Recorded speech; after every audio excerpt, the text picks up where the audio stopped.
Hey, how about it, race fans? Richard Allen of InsideDirtRacing.com and InsideCircleTrack.com. Coming at you with another one of my Rich's ramblings, one of these things I try to do one or two times a week just to put my thoughts out there as if anybody wants to know them. But here goes with today's. We're coming off a weekend where we just had the Dirt Late Model Dream, the 29th annual Dirt Late Model Dream at Eldora Speedway.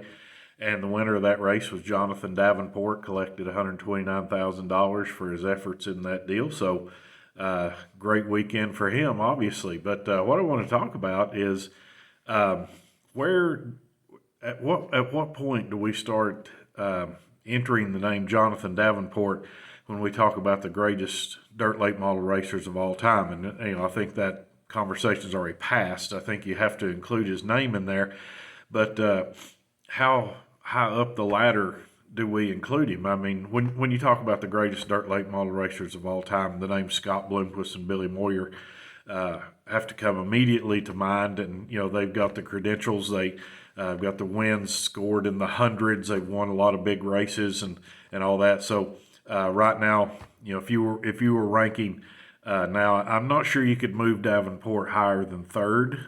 Maybe you could sometime down the road if he had a few more accomplishments, or who knows, maybe some people might want to go ahead and even put him higher than that right now. When you consider what he's doing nowadays against the level of competition that he's having to go up against, it's extremely impressive. What he's been able to pull off. But like I said, at some point, Jonathan Davenport's name has to come up, whether you want to put him ahead of, between, or after Bloomquist and Moyer.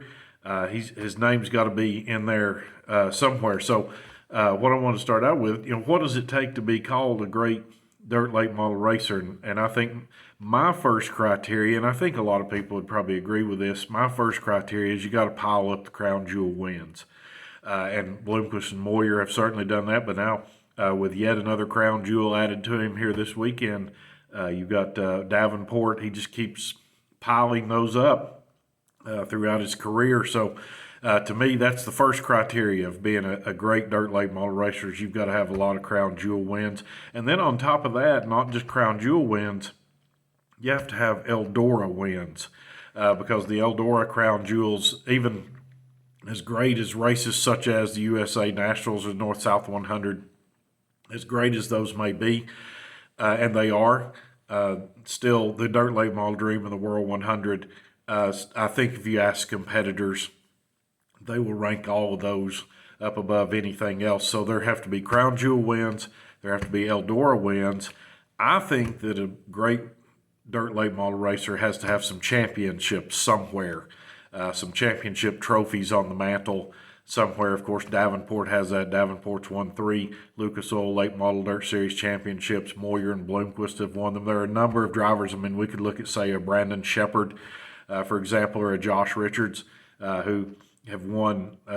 Jimmy Owens have won a great number of series championships as well. So there's a lot of names that we could throw in there. Earl Pearson Jr. would be one. Tim McCready.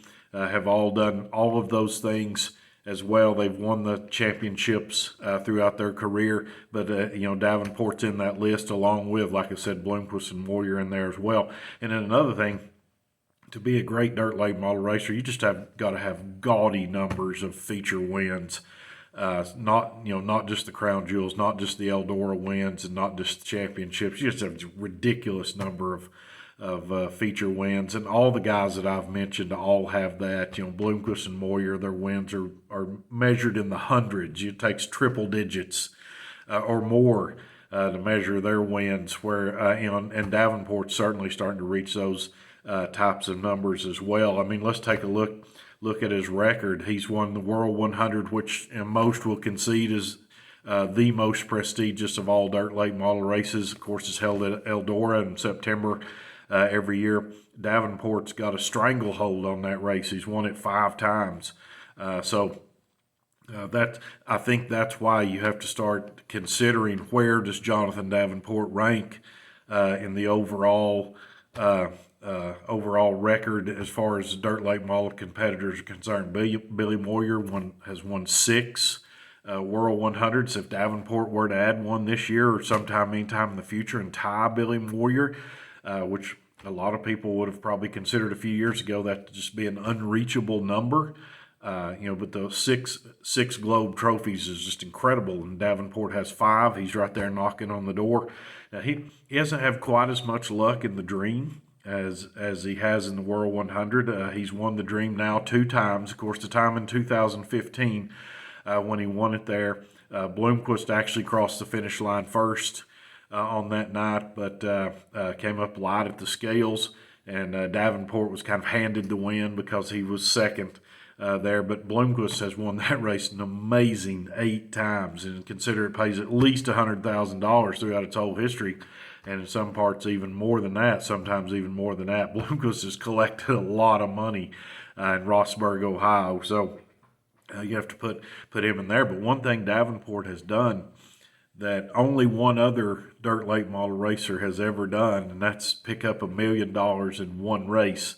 Last year at Eldora, he won the Eldora Million. Of course, only Donnie Moran back in 2001, the only other driver to win $1 million in one race. So even Bloomquist and Moyer, of course, they never really had that opportunity, certainly not in their primes.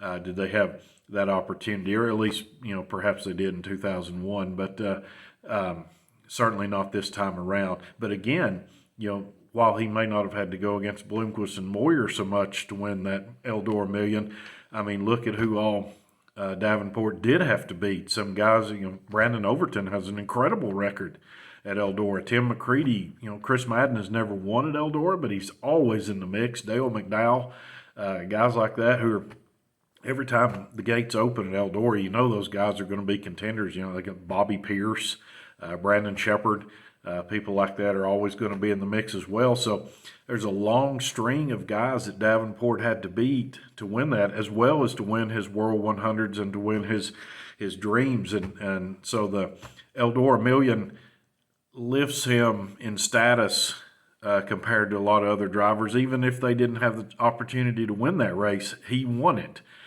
So that has to count for a lot too. He's won the North-South 100, which is a very prestigious crown jewel race. He's won it a couple times. He's won the USA Nationals 3 times.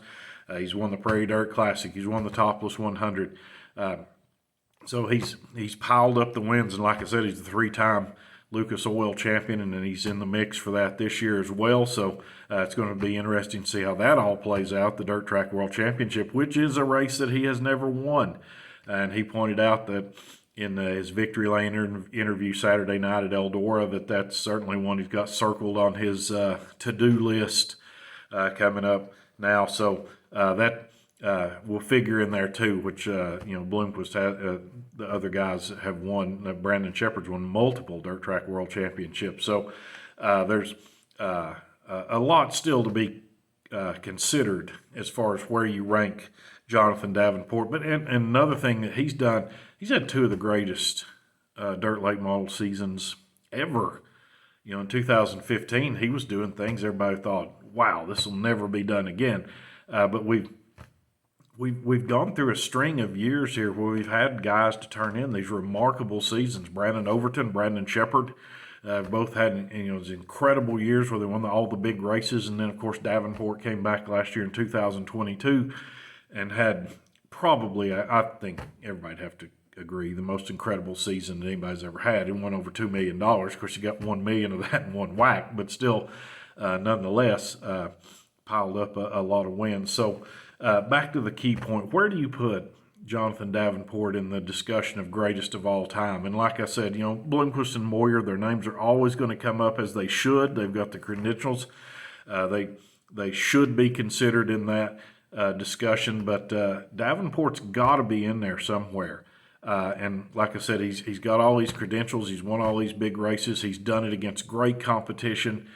He's been sustained over a long period of time where he's been able to just keep being great, as Bloomquist and Moyer and some of those other guys that I've mentioned have been able to keep being great for long periods of time. But maybe I wouldn't be willing to put Jonathan Davenport number 1 yet, but he's a few more accomplishments away, and where I think maybe I would.